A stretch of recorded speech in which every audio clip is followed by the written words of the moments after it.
Sveiki visi. Šiandien pradedame nuo svarbaus klausimo, kuris neramina daugelį investuotojų. Kur ta buliaus rinka ir kada prasidės altcoinų sezonas? Well, it's hard to predict the timing, but I think we're certainly in the early stages of a bull market at this point. You know, typically the bull market cycle lasts for a certain period after the halving, and so we're still in the early innings. I think there's very stiff inflows from ETFs buying about 2 times the Bitcoin mined per day. MicroStrategy and the other Bitcoin treasury companies buying another 2 times, and the retail buyers and dollar cost average investors. So really there's a lot of inflow. I think, temporarily there's some consolidation because some earlier investors, sort of midterm investors, profit taking. But, that overlay would set us up for a price where you start to see Bitcoin competing with gold, perhaps pulling money out of gold ETFs into Bitcoin ETFs. And then, of course, if the treasuries come in, like the sovereign treasuries, the Bitcoin reserves, that would be something where you'd see sovereign competition. As soon as one of the bigger countries jumps in, I think the others will feel forced to follow suit. So that would, all bets would be off if that happens. Now, of course, institutional adoption, I think the family offices are faster, more agile, but the institutions are in play. You can see that the ETF 13F filings, which shows you the institutions that have bought Bitcoin via the ETFs, is about 30% institutional. I think there's a lot more capital in the institutional space of pension funds and mutual funds, so there's a lot of room for capital to come in this cycle and into the next cycle. Taigi girdėjote eksperto nuomonę, kad mes esame pačioje bull rinkos pradžioje. Reguliavimas aiškėja, institucijos perka ETF'us, visą tai rodo, kad mes artėjame prie naujo etapo. O kaip bus su altcoinais ir ar visi altcoinai bus laimėtojai? Na, pakalbam apie šios savaitės naujausią informaciją, kuri galbūt mums padės gauti atsakymus į iškeltus klausimus ir priimti geresnius finansinius sprendimus. Pradėkime nuo pirmo Spot XRP ETF. Brazilijos vertybinių popierių komisija CVM patvirtino pirmąjį pasaulyje Spot XRP biržoje prekiaujamą fondą ETF, pavadintą #Nasdaq XRP. Šis fondas šiuo metu yra priešoperacinėje stadijoje, o jo administratorius yra Genial Investmentos, nors oficiali prekybos pradžios data dar nepaskelbta. Fondas bus listinguojamas Brazilijos B3 biržoje. Taigi, po šios naujienos galime paklausyti Bitwise CIO, kuris kalba apie XRP ETF paklausą. One more thing before we go. We saw earlier this week that the SEC formally acknowledged Bitwise's application for a spot XRP ETF. Now, I know you can't talk about the specific application, but I'm wondering if you can talk about what you've heard in terms of demand for an XRP ETF in particular. Obviously, there was less demand for an ETH ETF than a Bitcoin one, but there is increasing adoption. So what's the scope look like for an XRP fund? Yeah, I would say 2 things on that front, without talking about the Bitwise filing specifically, as you mentioned. One, I think there's substantial demand for an XRP ETF. XRP has had a sustained community for an extremely long period of time. It's an asset that trades significantly on centralized exchanges. I think people would love to find a way to hold it in a simple, low-cost, easy-to-use ETP structure. And I will say the second piece is the SEC is much more receptive to discussions under the new administration than they were in the past. In the previous administration, the door would simply be shut. There was no way to discuss things like staking or in-kind or maybe new assets. I think, and I can tell you that has completely changed. They're much more open to dialogue. So I'm optimistic we're going to see, XRP ETFs, Solana ETFs. I think the killer app in this space will actually be an index-based ETF. I think a lot of people want to just make a generalized bet on crypto, and I'm hopeful we get that at the end of this year as well. So count me as optimistic. Taigi, girdėjote, susidomėjimas XRP ETF yra didelis, o naujoji JAV vertybinių popierių ir biržų komisija SEC pripažino naujas paraiškas dėl XRP ETF iš CoinShares, Canary Capital, 21 Shares ir Wisdom3, papildydama anksčiau pripažintas paraiškas iš Grayscale ir Bitwise. Nors šis pripažinimas reiškia, kad SEC siekia viešų komentarų, tai dar nereiškia patvirtinimo, bet mes bent jau žinome, kad SEC turi priimti sprendimą iki šių metų spalio mėnesio. Mes turime ir dar vieną naujieną iš Brazilijos. Raza Group, turinti daugiau nei 15 metų patirtį ir užimanti 6 vietą Brazilijos centrinio banko tarptautinių operacijų rinkoje, paskelbė apie BBRL stabilios monetos susietos su Brazilijos realų paleidimo XRP Ledgerio platformoje. Šis žingsnis siekia suteikti saugius ir ekonomiškus skaitmeninius sandorių sprendimus tiek asmenims, tiek verslui. Pasak Braza Group generalinio direktoriaus Marcelo Sacamori, BBRL ne tik padės apsaugoti nuo rinkos svyravimų, bet ir skatins naujų verslo modelių kūrimą bei ekonomikos augimą Lotynų Amerikoje. Jis taip pat prognozuoja, kad iki 2025 metų pabaigos BBRL užims apie 30% Brazilijos rinkos.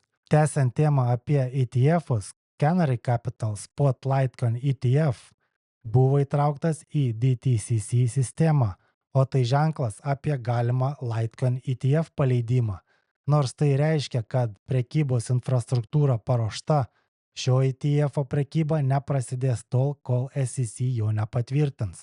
Bloomberg analitikai prognozuoja 90% tikimybę, kad ETF bus patvirtintas iki 2025 metų pabaigos, nes CFTC Litecoiną priskiria prie prekių, tai yra commodity, o tai palengvina reguliavimo procesą. Dėl šių naujienų Litecoin rinkos kapitalizacija per 2 savaitės išaugo 46%, o dienos prekybos apimtis pasiekė 9,6 milijardus JAV dolerių.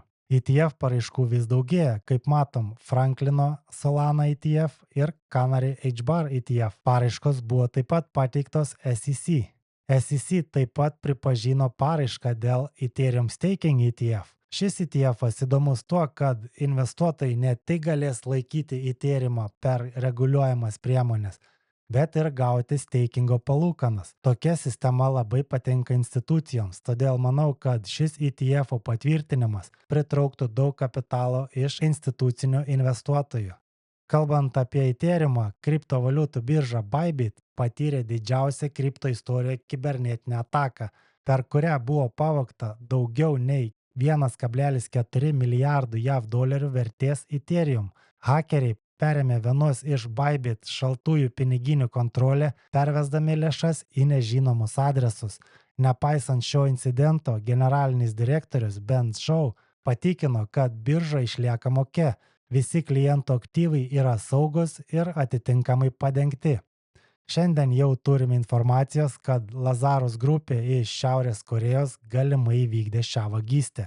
Dar viena stipri naujiena. OKX gavo MiCA licenciją, tapdama viena iš pirmųjų pasaulinių kriptobiržų galinčių oficialiai veikti visose 28 Europos ekonominės erdvės šalyse. Franklin Templeton pristatė pirmąjį visiškai tokenizuotą JAV iždo fondą Europoje, registruotą Liuksemburge, kuris veikia ant Stellar XLM bloko grandinės. Fondas pavadintas Franklin On-Chain US Government Money Fund bus prieinamas instituciniams investuotojams Austrijoje, Prancūzijoje, Vokietijoje, Italijoje, Lichtensteine, Niderlanduose, Ispanijoje ir Šveicarijoje. Šis fondas siekia užtikrinti aukštą pajamingumą, kapitalo išsaugojimą ir likvidumą investuojant į JAV vyriausybės vertybinius popierius. Franklin Templeton jau valdo šio fondo JAV versiją, kuri nuo 2021 metų pritraukė 580 milijonų JAV dolerių. Tačiau jis iki šiol buvo prieinamas tik JAV investuotojams. Dar vienas didelis žingsnis mainstreamo link. Google siekia palengvinti Bitcoin naudojimą, integruodama savo autentifikavimo protokolus su Bitcoin piniginėmis. Šią iniciatyvą pristatė Kyle Song, Google Web3 specialistas Azijos ir Ramiojo vandenyno regione. Per Bitcoin Tech Carnival Honkongė jis pabrėžė, kad bendrovė bendradarbiauja su pagrindiniais Bitcoin tinklo dalyviais, siekdama sumažinti kliūtis vartotojams ir leisti jiems prisijungti prie savo kriptovaliutų piniginių naudojant esamas Google paskyras. Be to, Google tyria pažangės šifravimo technologijas tokias kaip Zero Knowledge Proof, siekdama sustiprinti saugumą ir pasitikėjimą tarp blokų grandinės ir tradicinių sistemų. Ir pabaigai pažiūrim video, kuriame pateikiamos mintis apie altcoinų sezoną, su kuriomis aš pilnai sutinku. A significantly smaller amount of coins will rally this season, which means picking the winners of this season based on documentation, based on the perspectives of institutions, is more important than ever than any other cycle. Last cycle, you could get rich off of random memes. This cycle it's more of concentrated community-based memes, but they aren't going to get majority of the capital that flows into altcoin season this year, and that's something that I can't stress enough. That is something that if someone gets the opportunity to talk to me about altcoin season, this will be the first thing that I'll tell you, that buying random altcoins this cycle will be the worst thing that you've done in crypto ever, simply because utility tokens with actual projects and timelines behind them, are going to be the ones that banks, institutions choose as the platforms to deploy their financial applications on, to serve their clients and actually use crypto for what it was meant for. And that was to make financial processes more efficient, cheaper, and just more streamlined for the consumer and businesses. So this altcoin season will be the first of its kind. It will be less speculation, and the utility that comes from being used on a 24/7 basis by some of the most influential institutions in the world. Taigi matome iš naujienų, kad altcoinų sezonas artėja. Institucijos ruošiasi ETF-am, reguliavimas tampa aiškesnis, tradiciniai finansai vis labiau jungiasi su blockchain ekosistema, tačiau šiame cikle ne visi altcoinai bus sėkmingi, nes dauguma jų yra tiesiog skemai ar mimai, kurie neturi jokios vertės. Vien tik sausį buvo sukurta net 600 000 naujų kriptovaliutų. Tai daugiau nei bet kada anksčiau. Tai reiškia, kad rinkoje atsiranda daug naujų projektų, kurie gali atrodyti perspektyvus, bet realiai yra spekuliaciniai. Todėl atsitiktinis altcoinų pirkimas gali neatnešti jums norimos grąžos ir būti nuostolingas. Mano nuomonė, dabar yra puikus laikas mokytis, analizuoti rinką ir rūpestingai rinktis altcoinus. Todėl, kad toks finansinis perversmas vyksta pirmą kartą žmonijos istorijoje ir jūs turite galimybę išnaudoti šią situaciją savo naudai. Todėl nepražiopsokit šio traukinio. Šiandien viskas, nepamirškite prenumeruoti kanalą, spauskite nykštį, dalinkitės video su draugais ir iki kito karto.